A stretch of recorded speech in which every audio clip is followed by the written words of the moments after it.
Sir, জানা যাচ্ছে কোনো দুর্ঘটনা ঘটে গেছে। আপনি বলতে পারবেন এই বাড়িতে ঠিক কি হয়েছে? স্যার, এই কেসটা তো সিবিআই এর কাছে ছিল, তাহলে কি সিআইডি কে হ্যান্ডওভার করে দেওয়া হলো? দেখুন, এখানে একটা মার্ডার হয়েছে বলেই আমরা এখানে এসেছি।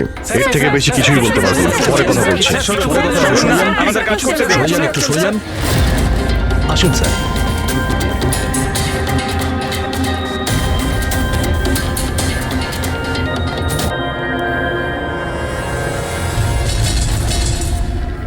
ওর মুখটা আর হাতটা তো একদম পুড়ে গেছে। ওরার কোনো চিহ্ন তো এই রুমে আর দেখতেই পাচ্ছি না। দেখে তো মনে হচ্ছে যে অ্যাসিড অ্যাটাক হয়েছে। হ্যাঁ দয়া, অ্যাসিড কি হয়েছে?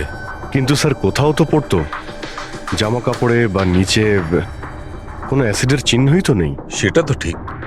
স্যার, স্যার ইনি বাথরুম পড়ে আছেন, মানে স্নান করে বেরিয়েছেন, আর স্নান করার পর উনি এই ক্রিমটা লাগিয়েছিল। এক মিনিট, ওই ক্রিমটায় হাত দেবে না, ওই ক্রিমটাকে চেক করতে হবে।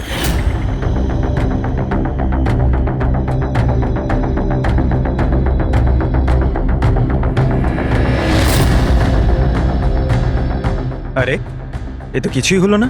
হবে পঙ্কজ, ওয়েট।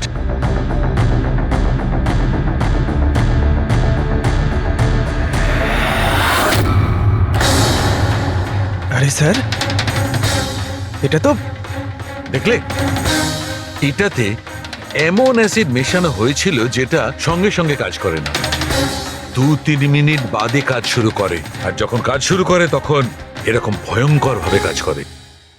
স্যার, তার মানে স্নান করার পর উনি এই ক্রিমটা লাগিয়েছেন, আর সেটার এফেক্ট কিছুক্ষণ পরে হয়েছে। একদম ঠিক।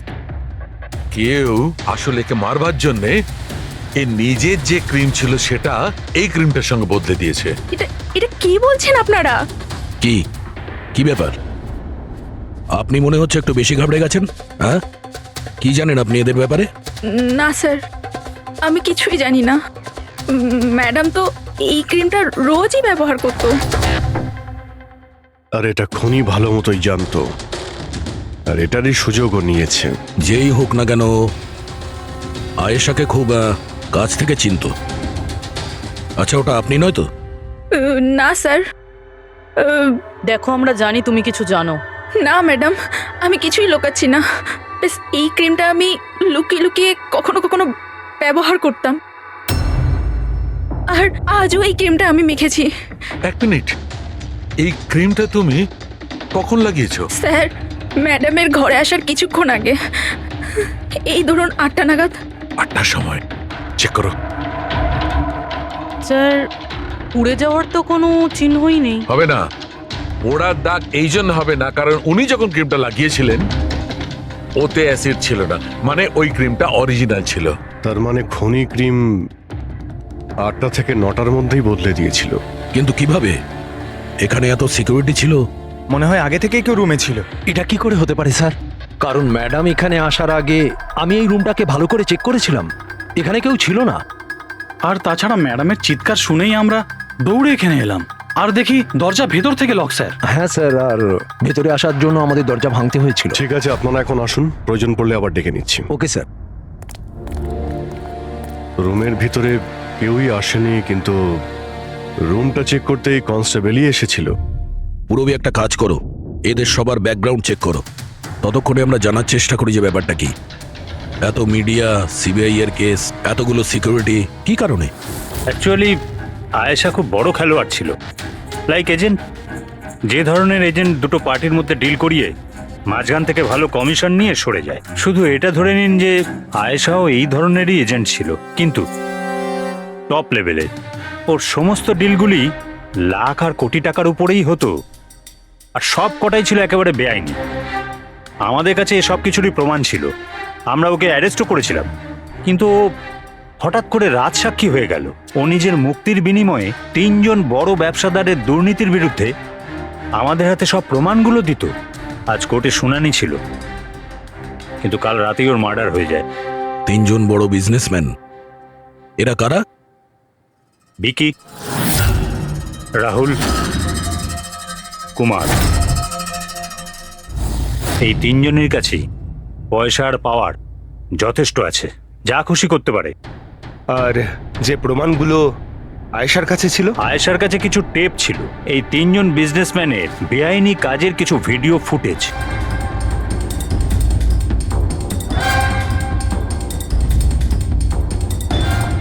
তার মধ্যে কুমারের একটা ক্লিপ আমাদের কাছে আছে, এই দেখো দয়া। চিয়ার্স। টাকাটা কবে ট্রান্সফার করছেন মিস্টার কুমার? ব্যাস, যেই আমাদের কাছে গানস পৌঁছে যাবে আপনার অ্যাকাউন্টে টাকা পৌঁছে যাবে। সেসবের চিন্তা আপনি করবেন না মিস্টার কুমার, ওনাদের কাছে অস্ত্রের তো কোনো খামতিই নেই, এমনিতেই তো পড়ে পড়ে জংই ধরছে। হ্যাঁ, তাছাড়া পাওয়ারে থাকার তো এটাই সুবিধা, তাই না? যখন যেটা মন চায় করে না। আপনি শুধু এই কনসাইনমেন্টটা সম্পূর্ণ করে দিন, আমাদের তো একসঙ্গে অনেক কাজ করতে হবে, তাই না? একদম। আর এটা তো সবে শুরু। আমি যতদিন আছি আপনাদের দুজনকে কোনো চিন্তা করার দরকার নেই। এটা একটা স্যাম্পল দয়া, এটা থেকে কিছু প্রমাণ করা যাবে না। অবশ্য প্রমাণ হিসেবে আয়েশার কাছে দেওয়ার মতো অনেক কিছুই ছিল, কিন্তু ও আমাদের কিছুই দেয়নি। ও চেয়েছিল যে এই সমস্ত প্রমাণগুলো ও কোর্টের হাতে নিজেই দেবে, নিজের নিরাপত্তার বদলে ও আমাদের সামনে এই শর্ত রেখেছিল। বাকি টেপগুলো ছাড়া এই টেপ আমাদের কোনো কাজেই আসবে না। এই টেপ আপনার কাজের না হতে পারে, কিন্তু আমাদের কাজে লাগতে পারে। এই 3 জনকে বিরোতে ডাকার জন্য যথেষ্ট। যে লেভেল পর্যন্ত এরা পৌঁছেছে, এদের পক্ষে আয়েশার মার্ডার প্ল্যান করা খুব একটা বড় ব্যাপার নয়। ছিলাম এগুলো ওই লোকগুলোর স্টেটমেন্ট আর সিগনেচার, যারা কাল রাত 9টা থেকে 3টে অবধি আমার ক্লায়েন্টের সাথে ছিল। টাইম তো আমরা জিজ্ঞাসা করিনি। দেখুন, আয়েশার মাথা খারাপ ছিল, ও এমনই মন গড়া গল্পগুলো শোনাতো যাতে ও শাস্তি থেকে বেঁচে যায়। That's it. আয়েশা আপনাকে ঠকিয়েছে, আপনার বিরুদ্ধে সিবিআই এর কাছে প্রমাণ দিয়েছে। রাগ হওয়াটা তো স্বাভাবিক। হ্যাঁ, ভেবেছিলেন খুন করে দেওয়া যাক ওকে? রাগ নয় স্যার, বরং আফসোস হলো ওর ওপর। কারণ ও চাইলেও কিছু করে উঠতে পারতো না স্যার, কারণ ওর করার মতো কিছুই ছিল না। এটা আমার ক্লায়েন্ট রাহুলের অ্যালিবাই। কাল রাত্রে ইনি কিন্তু নিজের বিজনেস পার্টনারদের সাথেই ছিলেন, এর মধ্যে সমস্ত ডিটেলস আছে।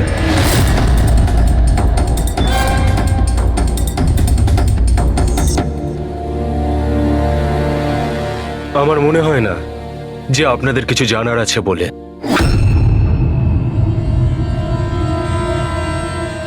আপনারা যেতে পারেন। ধন্যবাদ। মার্ডারের সময় আমার ক্লায়েন্ট ফ্যামিলি ফাংশনে বিজি ছিলেন, আর এই হচ্ছে তার প্রমাণ। মিস আয়েশার কাছে আপনার বিরুদ্ধে প্রমাণ ছিল মিস্টার কুমার। আর এমন প্রমাণ যা আপনাকে বরবাদ করে দেওয়ার জন্য যথেষ্ট। আয়েশা খুবই চালাক মেয়ে, ভালো হয়েছে মারা গেছে, নাহলে আমি ওকে মেরে ফেলতাম। মারতেন না মেরে ফেলেছেন? না স্যার, আমি ওকে মারিনি, কিন্তু ওই মানুষটাকে আমি নিশ্চয়ই থ্যাঙ্কস বলবো যে আমার মনের ইচ্ছেটাকে পূরণ করেছে। আপনি যেতে পারেন, তবে খুব তাড়াতাড়ি দেখা হবে। Thank you.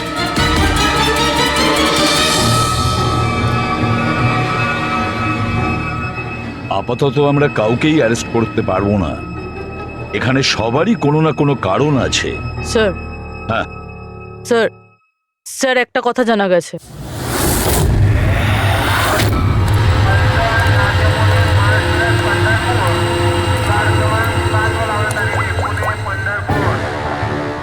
হ্যালো, হ্যাঁ, সব কিছু তৈরি। একটা কথা মনে রেখো, কোনো ভুলভ্রান্তি যেন না হয়। এই তো দাদা, চলে আসুন, বাস ছাড়বে, বাস ছাড়বে।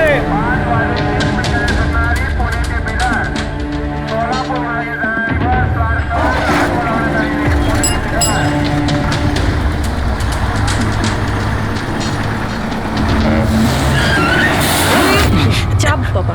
আরে দাদা, কি হলো? বাস দাঁড়ালো কেন? আরে বাসের সামনে কেউ গাড়ি দাঁড় করিয়ে দিয়েছে দাদা। মাঝ রাস্তায়?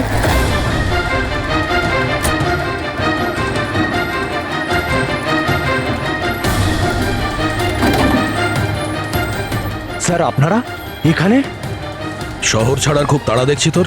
হ্যাঁ, অনেক প্রশ্নের উত্তর দিতে হবে তোকে। চল চল। স্যার, আমি কি করেছি স্যার? স্যার, আমার কথাটা তো শুনুন স্যার। স্যার, আমাকে কেন ধরছেন স্যার? স্যার স্যার কি করছেন স্যার? আমাকে কেন ধরছেন? আমি তো ছুটি নিয়ে দেশে যাচ্ছি স্যার। তোর রেকর্ড আমরা চেক করেছি, তুই তো আমাদের বলিসনি। হ্যাঁ, যে আয়েশার আগে তুই মিস্টার কুমারের জেট সিকিউরিটিতে ছিলি? হ্যাঁ স্যার, ওটাই তো আমার কাজ। আর আপনি তো জানেন যে সরকার আমাদের যেখানে পাঠায় সেখানে যেতে হয়। তোমার মোবাইলে কুমারের কল একবার নয় 3 বার, আয়েশার মার্ডারের ঠিক আগে। এটাও একটা কাজ। আপনারা ঠিক বলেছেন স্যার। কুমার আমাকে কল করেছিল, ও আয়েশা ম্যাডামের সঙ্গে কথা বলতে চাইছিল, কিন্তু আমি বারণ করেছিলাম স্যার। ও আমাকে টাকার লোভও দেখিয়েছিল, কিন্তু আমি তবুও কথা বলাইনি। প্রথমে 2বার বারণ করেছিলি তুই, আর তারপর রাজি হয়ে গেলি তুই, হ্যাঁ? ম্যাডাম, এই কুমার স্যার আবার ফোন করছেন। হ্যাঁ, আমাকে কোনো বিপদের ব্যাপারে বলতে চাইছে। ফোনটা দাও। এই নিন। হ্যাঁ বলো।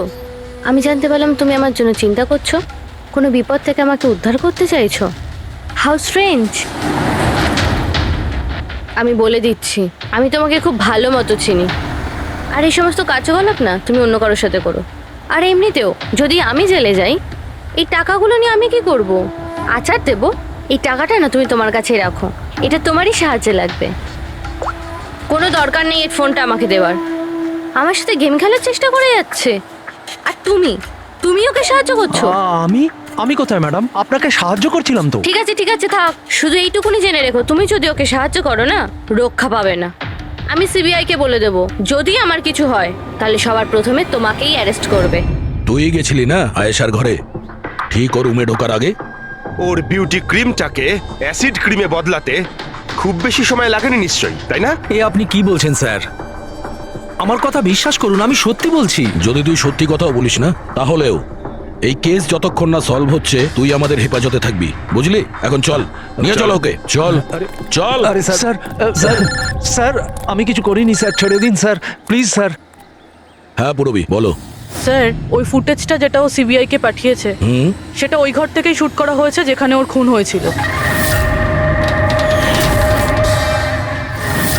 তার মানে আয়েশার বেডরুমে? হ্যাঁ স্যার, ওরই বেডরুমে। আসলে এই ফুটেজটা 1 বছর আগের, ফার্নিচার বদলানো হয়েছিল, তাই বোঝা যাচ্ছিল না। Are you sure? স্যার 100%, এটা সেই ঘরটাই। হ্যাঁ, একটা ভাইটাল ইনফরমেশন দিলে Purabi. Thank you so much. Purabi বলল যে আয়েশা মিনিস্টার আর মিস্টার কুমারের স্টিংটা ওই রুমেই করেছে। আর যদি এটাই হয়, ক্যামেরা ওই ঘরেই কোথাও লুকানো আছে, তার মানে ক্যামেরা এখনো ওখানেই আছে।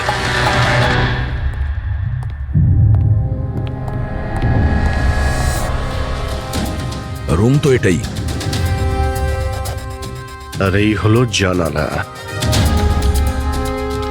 ফুটেজে জানালা রয়েছে, তার মানে এই ফুটেজটা এই দিক থেকেই তোলা হয়েছে।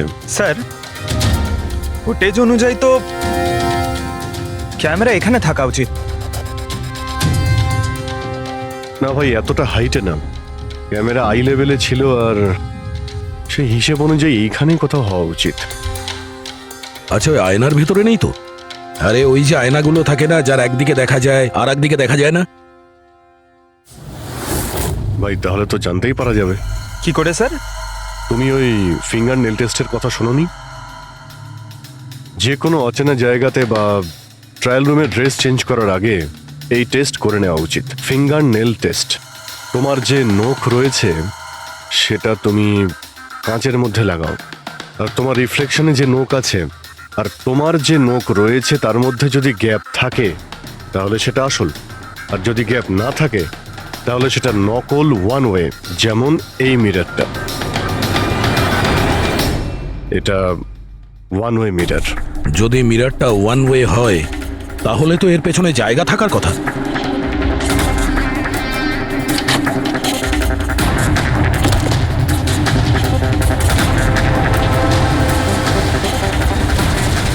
অভিজিৎ,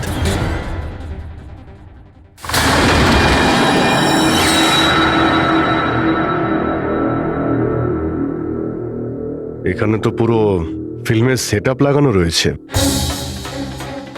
এসডি কার্ড তো নেই স্যার। হ্যাঁ,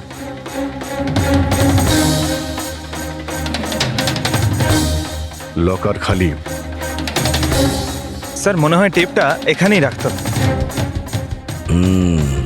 এই জায়গা থেকেও বড় বড় লোকের কেলেঙ্কারি রেকর্ড করেছে, আর এই জায়গায় ব্যবহার করে খুনি ওকে খুন করে দিয়েছে। হতে পারে এই এই ওয়ান ওয়ে মিরার দিয়ে ওকে ছটপট করে মরতে দেখেছে ও। স্যার, তার মানে আমরা যখন ওখানে লাশের সঙ্গে ছিলাম তখনও এখানে ছিল? আর আমাদের যাওয়ার পরে সুযোগ বুঝেও এখান থেকে পালিয়ে গেছে। তার মানে আয়েশা আর পুলিশের অনুপস্থিতিতে লোকটা বাড়িতে ঢুকেছিল, হয়তো বাড়ির পিছন থেকে।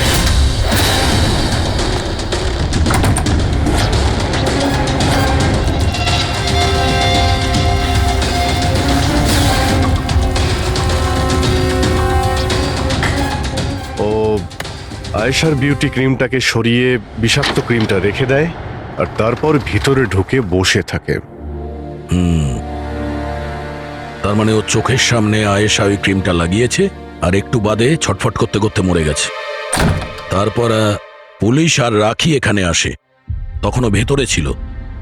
তারপর আমরা এখানে এসেছি, তখনও ভেতরে ছিল। তারপর রাত্রে সুযোগ পেতেই ও টেপগুলো নিয়ে এখান থেকে পালিয়ে গেছে, মনে হচ্ছে ওই রাস্তা দিয়েই। কিন্তু স্যার, মেইন গেটে তো পুলিশ দাঁড়িয়ে ছিল, ও মনে হয় পেছন থেকেই পালিয়েছে। এমন তো কিছু নয় স্যার, কিন্তু হ্যাঁ স্যার, প্রায় ধরুন মাঝরাতের দিকে গাড়ির চাকার এরকমই একটা আওয়াজ শুনতে পেয়েছিলাম।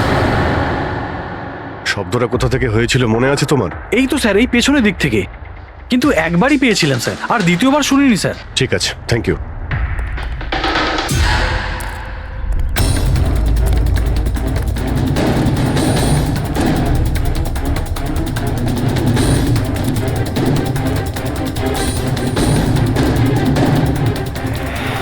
স্যার,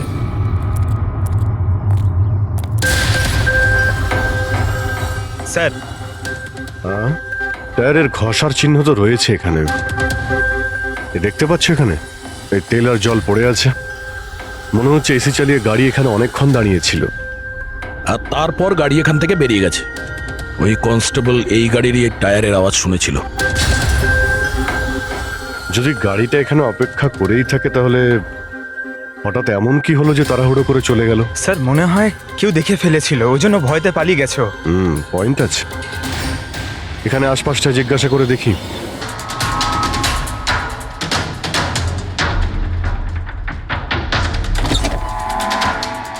নমস্কার। নমস্কার। নমস্কার, আমরা সিআইডি অফিসার্স। সিআইডি?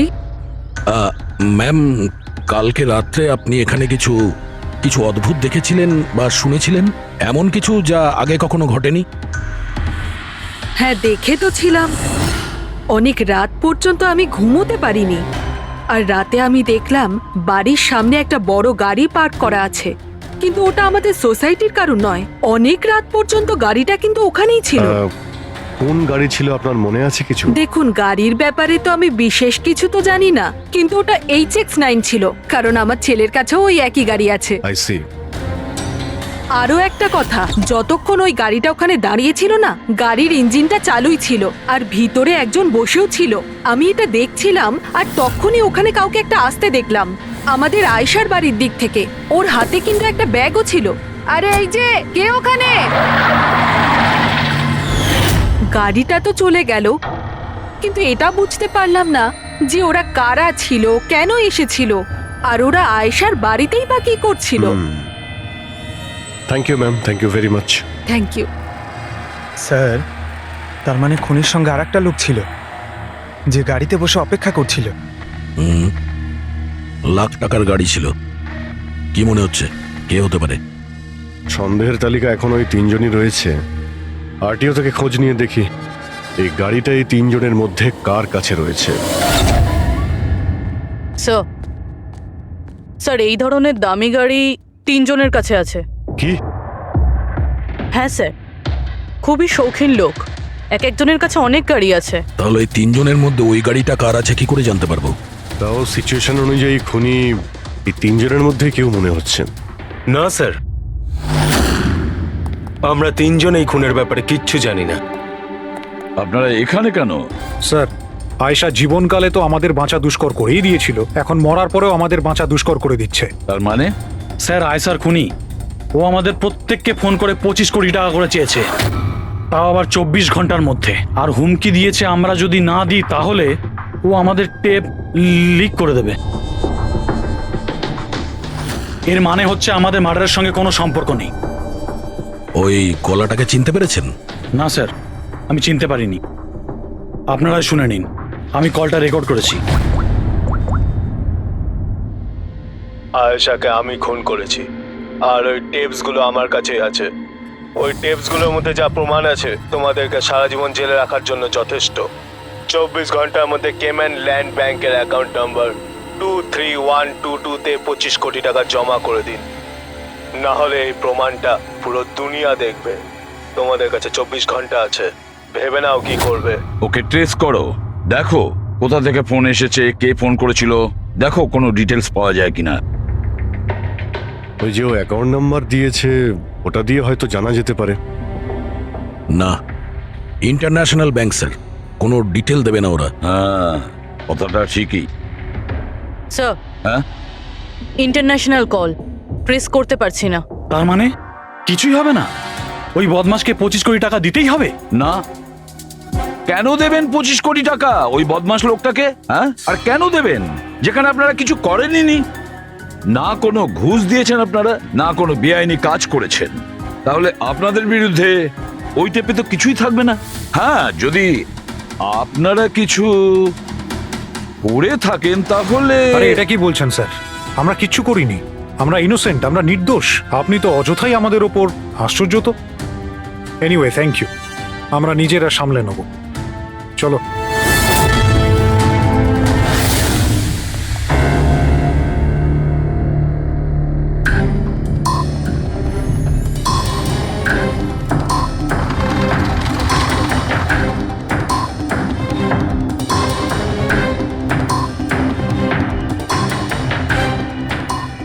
সারিকা, এই রুমটাকে খুব ভালো করে চেক করতে হবে। খুনি এখানে ঘন্টার পর ঘন্টা ছিল, তার মানে এখানে কোনো না কোনো জিনিস নিশ্চয়ই পাবো আমরা, যেটা দিয়ে ওর ডিএনএ টেস্ট করা সম্ভব। ওর চুল, ওর নখ, যা কিছু।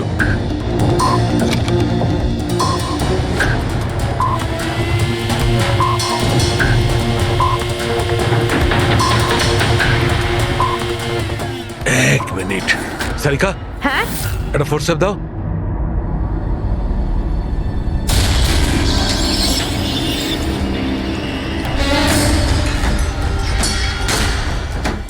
মাই গড, সারিকা এই দেখো। Contact lenses? Yes, contact lens. কিন্তু কিন্তু আয়েশার চোখ তো একদম ঠিক ছিল। আমি নিজেও রিপোর্টস চেক করেছি, না ও চশমা পরতো আর না কন্ট্যাক্ট লেন্স। তবে এই কন্ট্যাক্ট লেন্সটা কার হতে পারে? খুনির? না না, খুনির হতে পারে না। একটা চোখের কন্ট্যাক্ট লেন্স খুলে যাবে আর কেউ জানতে পারবে না, এটা ইম্পসিবল। দেখান তো একটু।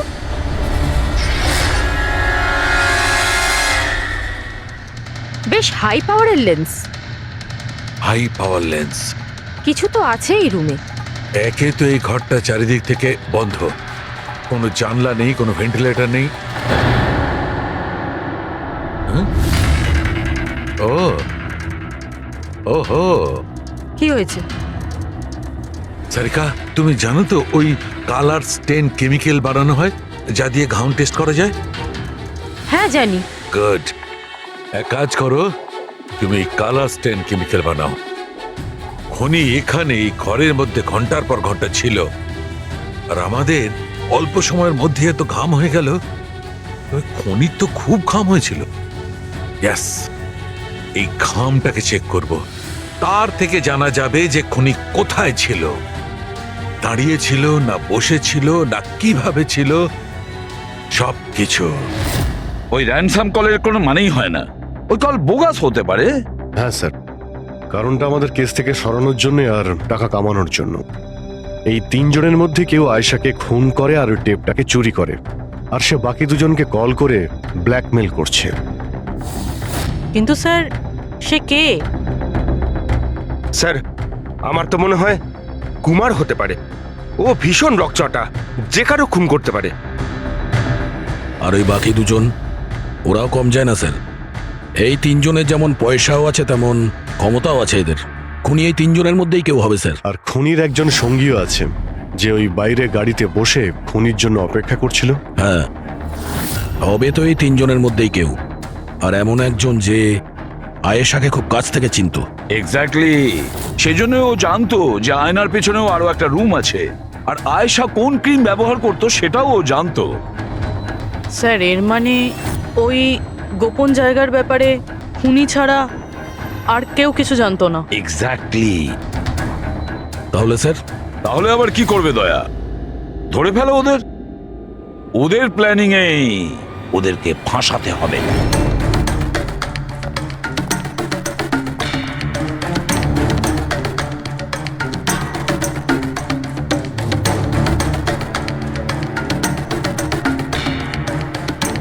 আমাদেরকে এখানে কেন ডাকলো? কোনো আইডিয়া? হয়তো জিজ্ঞেস করার জন্য ডেকেছে খুনিকে টাকা দিয়েছে কি দিইনি। তাহলে তোমরা দুজন কি টাকা দেবে?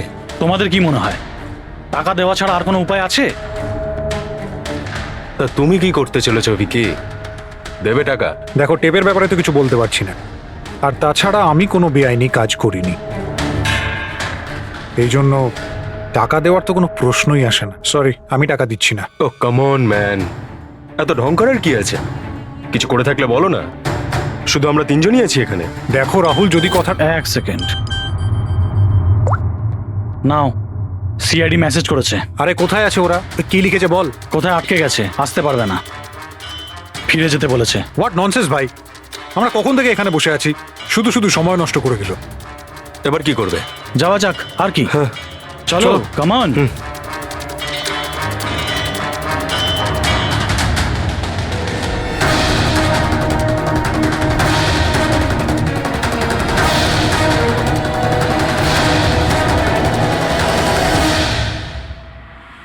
এই সে।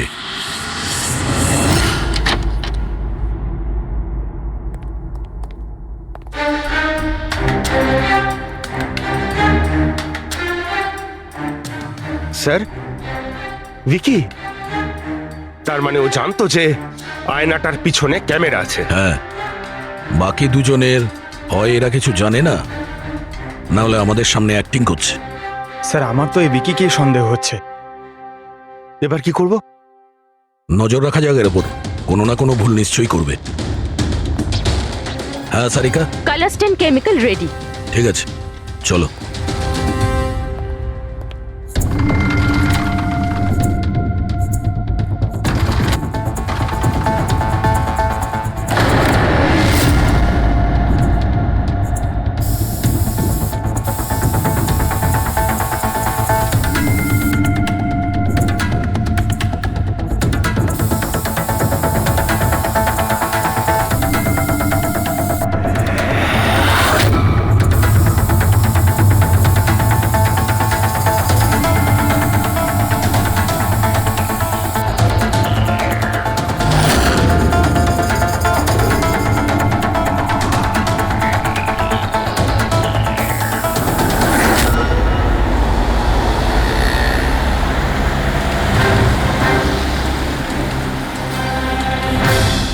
আরে স্যারও যাচ্ছেটা কোথায়?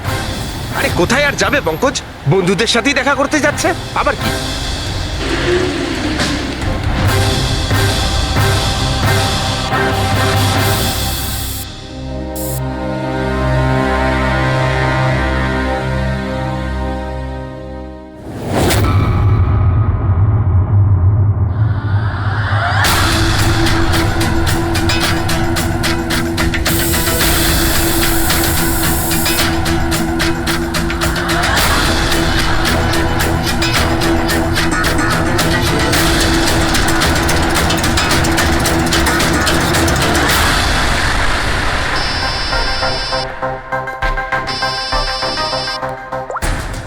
হ্যাঁ সারিকা, বলো। গুড, কিছু পেলে? মেঝেতে?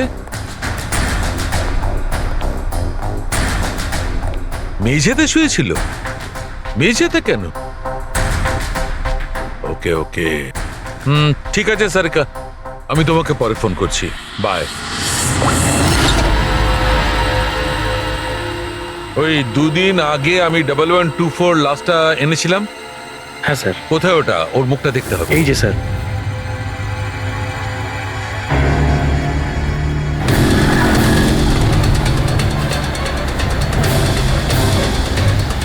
এই জানতে পারেনি তো যে আমরা ওকে ফলো করছি?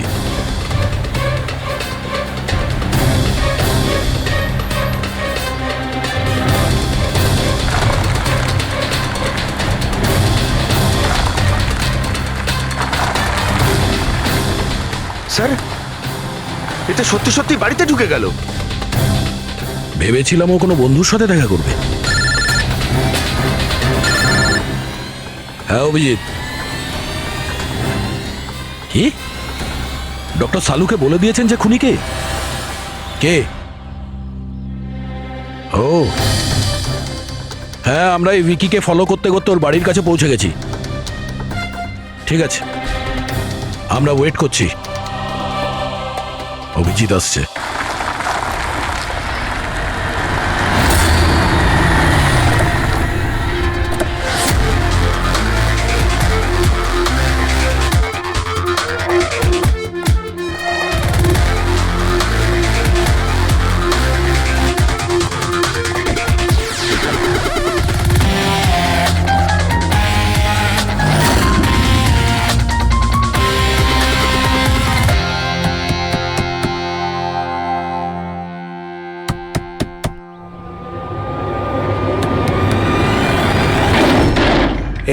এক মিনিট, এটা কি করছেন আপনারা? আরে এটা কোনো ভদ্রতা হলো কারো বাড়ির ভিতরে ঢোকা? একদম বাজে কথা বলবে না। আমরা সত্যিটা জেনে গেছি। কোথায় লুকিয়ে রেখেছো ওকে? দেখুন, আপনি আমার কথা শুনুন, আপনার কোথাও ভুল হচ্ছে। আমি কিচ্ছু করিনি। আমি না আয়েশাকে খুন করেছি আর না এখানে কাউকে লুকিয়ে রেখেছি। আমরা কখন বললাম যে তুমি আয়েশার খুন করেছো? হ্যাঁ, একেই বলে চোরের নজর বোচকার দিকে। দেখুন, আমার কথাটা বোঝার চেষ্টা করুন। আপনারা আমার কথাটা শুনুন। আপনারা আমার কথা কেন শুনছেন না? হ্যালো, আপনারা এইভাবে ভিতরে ঢুকতে পারেন না।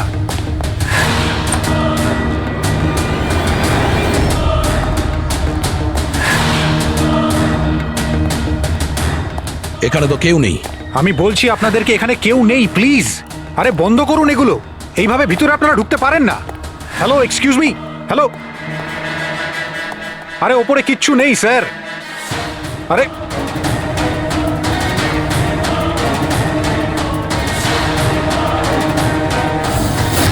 প্লিজ দেখুন, এখানে কিচ্ছু নেই, কেউ নেই এখানে। আরে আপনারা তো আমার কোনো কথাই শুনছেন না। আজব তো, কখন থেকে বলছি এখানে কেউ নেই। আরে কেউ নেই এখানে। হ্যালো স্যার,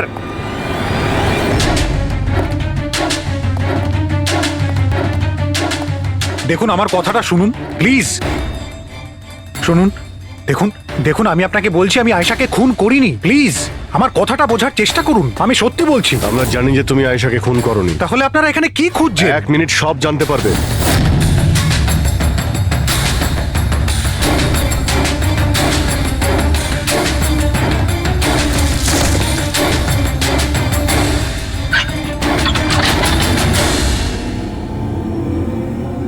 স্যার আসুন।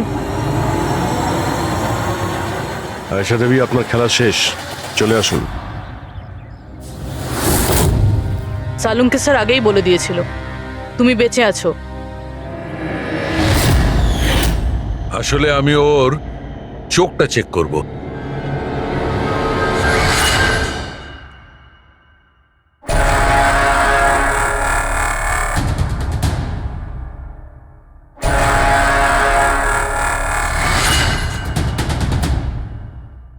আমি যেটা ভেবেছিলাম সেটাই ঠিক। তুমি আসলে আয়েশা হতেই পারো না। তুমি তো সে যাকে ঘরের মধ্যে বেঁধে রাখা হয়েছিল। অন্য কোনো মেয়েকে আয়েশা বানিয়ে নির্মমভাবে ওকে হত্যা করেছো। কে ছিল ওই মেয়েটা? কি শত্রুতা কি ছিল ওর সঙ্গে? ওর সাথে কোনো শত্রুতা ছিল না। আমি শুধু আমার জীবনটাকে বাঁচাতে চেয়েছিলাম। আমি খুব ভালো করে জানতাম যে সিবিআইকে সাক্ষী দেবার পরেও আমি সুরক্ষিত থাকবো না। এই তিনজনেই কিন্তু খুব ডেঞ্জারাস। ওরা আমাকে ঠিক খুঁজে বের করে নিত, আর আমি ভয় পেয়ে বেঁচে থাকতে পারতাম না। তাই আমার সামনে একটাই রাস্তা ছিল, নিজের মরে যাওয়ার মিথ্যে অভিনয় করে সারাটা জীবনের মতো উধাও হয়ে যাওয়া। এই পরিকল্পনাটা আমরা দুজনে মিলে বানিয়েছিলাম। ওই মেয়েটা একটা স্ট্রাগলিং অ্যাক্ট্রেস ছিল। ওকে আমরা ইন্টারনেটের কোনো অনলাইন কাস্টিং এজেন্সি থেকে খুঁজে বার করেছি। রিয়া নাম ছিল ওর। ওকে এই জন্যই সিলেক্ট করেছিলাম কারণ ওর হাইট ওয়েট সব কিছুই আয়েশার মতো ছিল।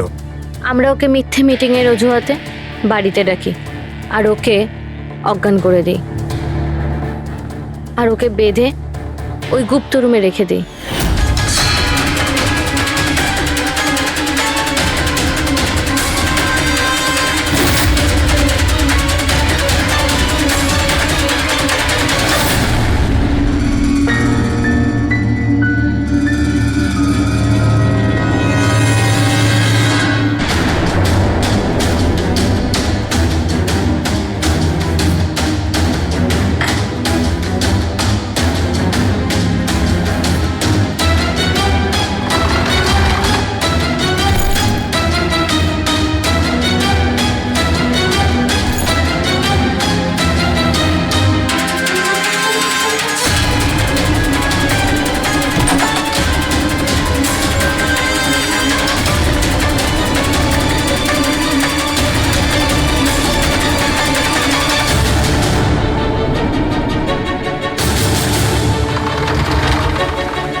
তোমার প্ল্যান তো কার্যকরী হয়েছিল, তাহলে ফোন করে টাকা চাওয়ার নাটক কেন করলে? আমরা ভাবলাম যে আপনাদের এই তিনজনের থেকে মনোযোগ সরে যাবে আর আমরা টাকাও পেয়ে যাব নতুন জীবন শুরু করার জন্য। প্রয়োজনের থেকে বেশি চালাকি আর লোভ তোমাদের নিজেদের জালেই ফাঁসিয়ে দিয়েছে। চিন্তা করো না, তোমাদের জীবন নতুন করে শুরু হবে, কিন্তু সেটা জেলে। ওষুধের ওপরেও অ্যাপ্লাই করে দেখে, তারপরে মানুষের ওপরে। আচ্ছা, এটা কখনো বলা যায় না যে ও কাকে বা কোন কোন লোককে নিজের শিকার তৈরি করবে। সে ছেলেও হতে পারে, মেয়েও হতে পারে, সে এজেড বা ইয়াংও হতে পারে। কিন্তু একটা ব্যাপার আছে যেটা ওদের প্যাটার্ন হয় কিলিং এর, সেটা 2-3-4টে খুনের রিপোর্ট দেখার পরেই সেটা বোঝা যায়। আর তখনই আমরা আস্তে আস্তে ওদের পিছু নিতে পারি, তার আগে নয়। অনেক ক্ষেত্রে তো এরা কয়েক মাস ধরে নিজের শিকারের ওপর নজর রাখে, আর যখনই সুযোগ পায় ঝাঁপিয়ে পড়ে আর মেরে ফেলে। এই কারেন্ট কি করে চলে গেল?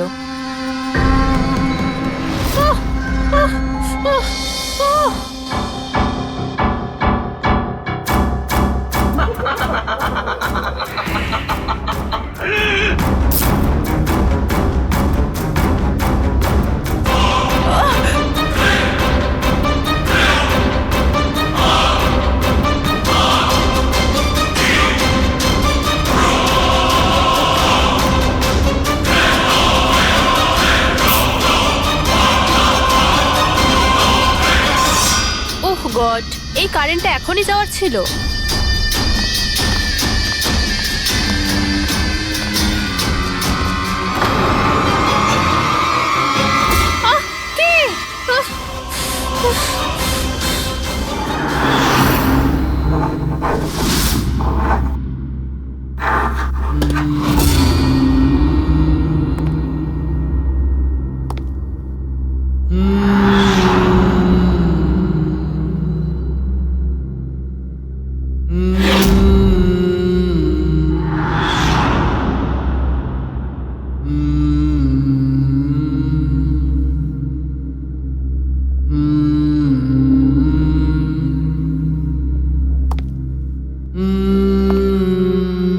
অনেকবার দেখা গেছে খুনিরা ভিকটিমের জিনিসও সঙ্গে নিয়ে গেছে।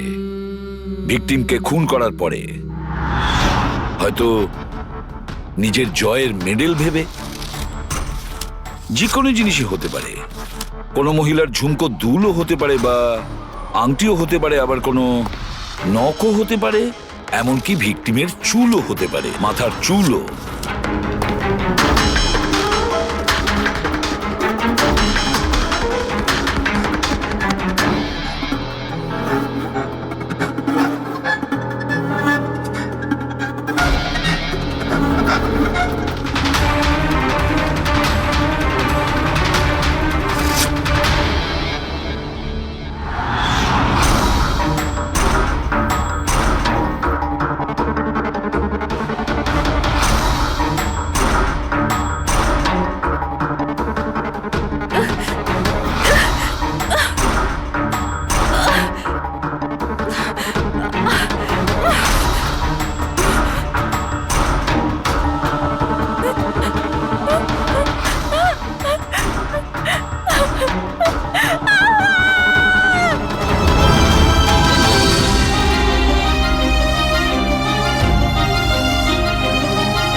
চুল